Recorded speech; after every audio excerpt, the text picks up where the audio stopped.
నేత గుడివాడ ఎమ్మెల్యే కొడాలి నాని అస్వస్థతకు గురయ్యారు. గుడివాడలోని తన స్వగృహంలో నందివాడ మండల వైసీపీ నాయకులు కార్యకర్తలతో మాట్లాడుతూ అకస్మాత్తుగా సోఫాలో కుప్పకూలిపోయినట్లు సమాచారం.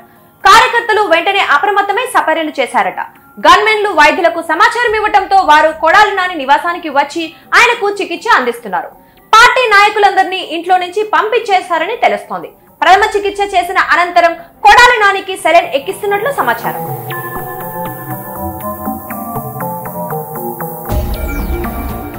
కొడాలి నాని అస్వస్థతకు గురైన విషయం తెలుసుకొని కుటుంబ సభ్యులు కార్యకర్తలు ఆందోళనకు గురవుతున్నారు.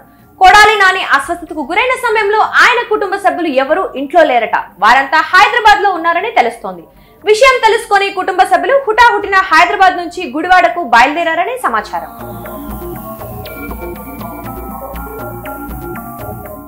సుమారు 75 రోజుల పాటు ఆంధ్రప్రదేశ్ ఎన్నికల ప్రచారంలో కొడాలి నాని బిజీగా పాల్గొన్నారు. ఎన్నికలు ముగిసిన అనంతరం గుడివాడలోని తన నివాసంలో ఆయా మండలాల నేతలతో వరుస సమావేశాలు నిర్వహిస్తున్నారు.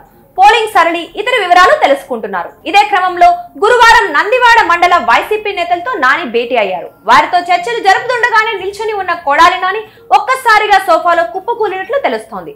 దీంతో నేతలు ఆయన అనుచరులు ఆందోళనకు గురయ్యారు.